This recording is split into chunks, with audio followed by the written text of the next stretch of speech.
Assalamualaikum warahmatullahi wabarakatuh. Salam sejahtera. Perkenalkan, nama saya Kulaifa. Saya dari kelas 11 TKJC SMKN 2 Banjarmasin.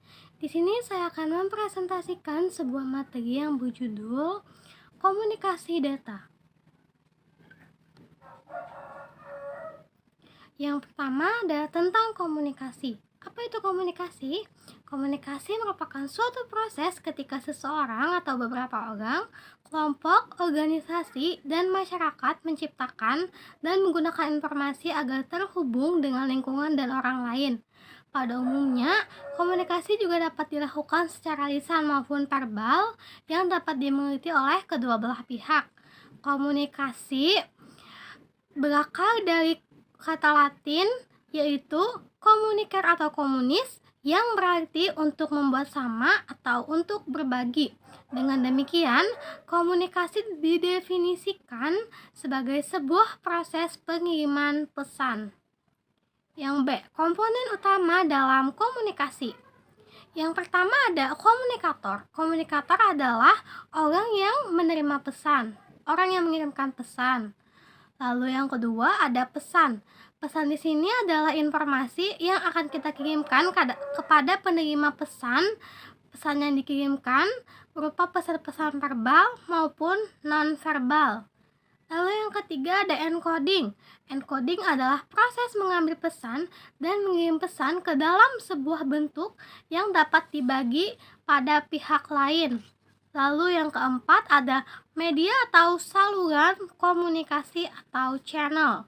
Media atau saluran komunikasi di sini adalah tempat untuk melakukan komunikasi atau mengirim pesan. Lalu yang kelima ada decoding. Decoding terjadi ketika komunikat atau si penerima pesan menerima pesan yang telah kita kirimkan. Lalu yang keenam ada komunikasi atau komunikat atau penerima pesan. Komunikasi tidak akan terjadi tanpa adanya komunikat atau penerima pesan. Lalu yang ketujuh ada umpan balik atau feedback. Apapun media atau saluran komunikasi yang digunakan untuk mengirimkan sebuah pesan, kita dapat menggunakan umpan balik untuk membantu kita menentukan kita sukses atau tidaknya dalam berkomunikasi. Yang kedelapan ada konteks. Konteks di sini adalah situasi di mana kita melakukan komunikasi. Lalu yang kesembilan ada gangguan. Gangguan atau intervensi dalam proses enkode atau dekode dapat mengurangi kejelasan komunikasi, seperti suara-suara yang terlalu keras atau perilaku yang tidak biasa. Lalu yang ke-10 ada efek. Efek ini adalah pengaruh atau dampak yang ditimbulkan komunikasi yang dapat berupa sikap atau tingkah laku penerima pesan.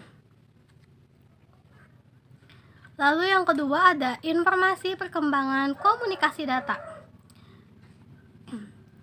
Sejarah perkembangan teknologi komunikasi data dari tahun 1837 hingga sekarang.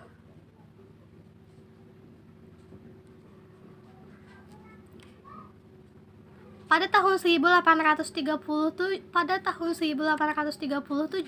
Samuel Morse bersama dua rekannya sukses mengembangkan angka telegraf yang berupa kode Morse untuk mengirim pesan melalui kabel yang dihubungkan pada dua lokasi dan diproses dalam waktu yang bersamaan.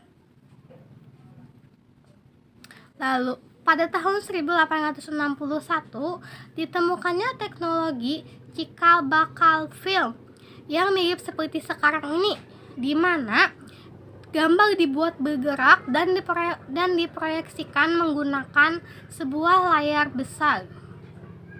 Lalu pada tahun 1976 dikembangkannya penulisan bilangan desimal oleh Melville Dewey.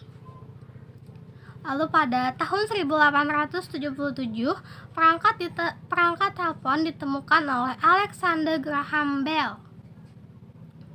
Lalu pada tahun 1899 media penyimpanan ditemukan, namun masih menggunakan pita magnetis yang bersifat analog. Lalu pada tahun 1923 Forkin berhasil menemukan TV tabung pertama. Lalu pada tahun 1939 terciptanya komputer elektronik digital pertama oleh Dr. John V. Atanasov dan Clifford Berry. Lalu pada tahun 1940 lebih dimaksimalkannya pengembangan teknologi komunikasi yang digunakan untuk pengiriman dan penerimaan dokumen militer pada saat Perang Dunia Kedua terjadi. Lalu pada tahun 1945, pasca Perang Dunia II, Vannevar Bush menemukan sistem pengkodean menggunakan hypertext yang merupakan teknologi cikal bakal pembuatan website. Lalu pada tahun 1946, teknologi komputer ENIAC 1 dikembangkan untuk pertama kalinya digunakan dalam instansi tertentu. Lalu pada tahun 1948, para peneliti berhasil menemukan dan mengembangkan transistor. Lalu pada tahun 1957, John Harney mengembangkan perangkat transistor planar. Lalu pada tahun 1972, cikal bakal teknologi email ditemukan oleh Ray Tomlinson dan dipergunakan untuk berkomunikasi jarak jauh. Lalu pada tahun 1973 sampai 1990, setelah melewati berbagai macam revolusi teknologi, pada tahun inilah akhirnya internet mulai dikembangkan. Bahkan protokol jaringan berupa TCP atau IP juga telah ditemukan oleh DARPA. Dengan itu, internet siap diperkenalkan. Lalu pada tahun 1991 hingga sekarang, akhirnya teknologi pada tahun ini mulai diterapkan dalam berbagai sektor, termasuk dalam dunia bisnis. Istilah WWW atau World Wide Web diperkenalkan oleh CERN pada tahun 1992 hingga sekarang. Perkembangan teknologi mutakhir telah merambah ke seluruh dunia.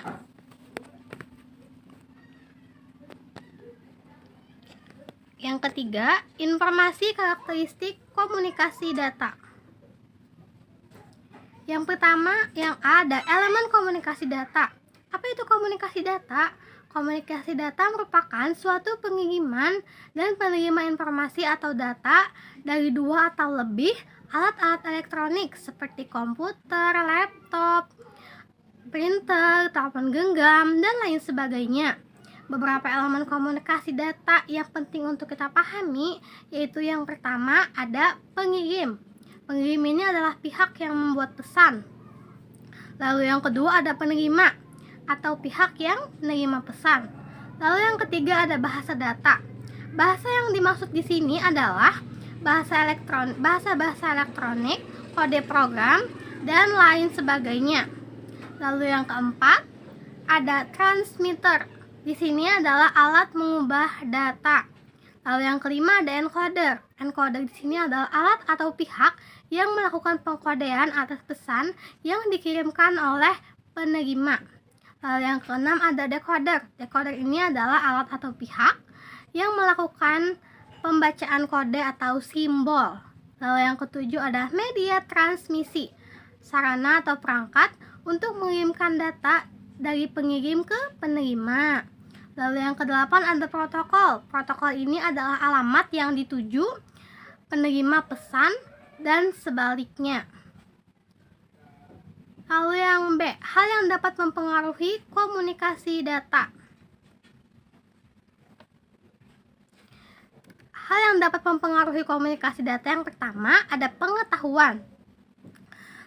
Seseorang komunikator yang memiliki tingkat pengetahuan tinggi, ia akan lebih mudah memilih kata-kata atau diksi untuk menyampaikan informasi baik verbal maupun non-verbal kepada komunikan. Lalu yang kedua ada perkembangan. Mencakup dua aspek, yaitu pertumbuhan manusia dan keterampilan menguasai bahasa. Lalu yang ketiga ada persepsi. Adalah suatu cara seseorang dalam menggambarkan atau menafsirkan informasi yang diolah menjadi sebuah pandangan. Lalu yang keempat, ada peran dan hubungan. Memiliki pengaruh dari proses komunikasi bergantung dari materi atau permasalahan yang ingin dibicarakan, termasuk cara menyampaikan informasi atau teknik komunikasi. Yang kelima ada lingkungan, memiliki pengaruh dalam komunikasi. Yang keenam ada emosi, adalah reaksi seseorang dalam menghadapi suatu kejadian tertentu. Lalu yang ketujuh ada kondisi fisik, mempunyai peranan yang penting untuk berkomunikasi. Semua indera memiliki fungsi-fungsi yang digunakan dalam kelangsungan komunikasi. Lalu yang kedelapan ada jenis kelamin. Kaum perempuan menggunakan teknik komunikasi untuk mencari konfirmasi, sementara kaum laki-laki lebih menunjukkan independensi dan status dalam kelompoknya. Lalu yang C ada sinyal digital dan sinyal dialog. Apa itu sinyal digital dan sinyal dialog? Sinyal digital adalah hasil teknologi yang dapat mengubah sinyal menjadi kombinasi urutan bilangan 0 dan 1 sehingga tidak mudah terpengaruh. Sedangkan sinyal analog adalah sinyal data dalam bentuk gelombang yang membawa informasi dengan mengubah karakteristik gelombang. Yang keempat ada informasi model transmisi data. A. Simplex, half duplex, dan full duplex. Apa itu simplex, half duplex, dan full duplex? Simplex adalah teknik komunikasi data yang mengendalikan satu arah saja. Contohnya TV. Sedangkan half duplex adalah media komunikasi dua arah. Contohnya radio walkie-talkie. Full duplex ini media yang mempunyai komunikasi dua arah juga. Lalu yang B ada transmisi serial dan transmisi paralel. Transmisi serial data dikirimkan secara berurutan di mana satu demi satu bit dikirim melalui kabel tunggal. Sedangkan dalam transmisi paralel, data dikirimkan paralel di mana beberapa bit ditransmisikan secara bersamaan menggunakan beberapa kabel. Lalu yang C ada teknik pengiriman baseband dan teknik pengiriman broadband. Teknik pengiriman baseband merupakan serangkaian tegangan yang biasanya hanya dapat disalurkan melalui bahan kawat. Sedangkan teknik pengiriman broadband adalah koneksi internet yang melakukan transmisi data pada kecepatan tinggi. Yang kelima ada informasi perkembangan generasi jaringan seluler. Yang pertama, informasi tentang jaringan seluler 1G. 1G atau generation pertama, first generation, adalah sebuah istilah untuk menyebutkan generasi pertama teknologi-teknologi yang digunakan pada sistem komunikasi seluler. Teknologi 1G hanya bisa melayani komunikasi via suara. Teknologi 1G sudah tidak digunakan lagi karena telah tergantikan oleh 2G, 3G, 4G, dan 5G.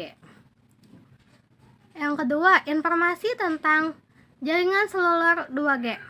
2G adalah implementasi digital pertama dari komunikasi suara nirkabel. 2G juga memperkenalkan layanan data seluler yang aman dan mampu mengirimkan pesan teks atau SMS dan pesan multimedia atau MMS. 2G juga menerapkan konsep CDMA dan GSM. Dengan konsep CDMA dan GSM itu, kecepatan maksimal dari jaringan 2G bisa mencapai 50 kbps. Yang ketiga, informasi tentang jaringan seluler 3G. Melalui 3G, pengguna telepon seluler dapat memiliki akses cepat ke internet dengan bandwidth sampai 384 kilobit setiap detik. ketika alat tersebut berada pada kondisi diam atau bergerak secepat pejalan kaki. Akses yang cepat ini merupakan andalan dari 3G yang takutnya mampu memberikan fasilitas yang beragam pada pengguna seperti menonton video secara langsung dari internet atau berbicara dengan orang lain menggunakan video. Yang keempat, informasi tentang jaringan seluler 4G. 4G adalah singkatan dari istilah dalam bahasa Inggris, Fourth Generation Technology. Istilah ini umumnya digunakan mengacu kepada standar generasi keempat dari teknologi telepon seluler. Kemudian, teknologi LTE pertama kali diluncurkan oleh PT Internux dengan merek dagang Bold Super 4G LED sejak 14 November 2013. Lalu yang kelima, ada informasi tentang jaringan seluler 5G. Melasi the first 5G merupakan jaringan seluler generasi kelima yang menawarkan kecepatan internet lebih tinggi dari generasi sebelumnya, yaitu 4G. Jaringan 5G menjanjikan kecepatan yang dapat membuat internet setara dengan Wi-Fi. Jaringan 5G juga memiliki bandwidth tinggi dengan spektrum gelombang milimeter. Cukup sekian presentasi dari saya tentang materi komunikasi data. Jika ada kesalahan dalam penyebutan kata, mohon dimaafkan. Wassalamualaikum warahmatullahi wabarakatuh.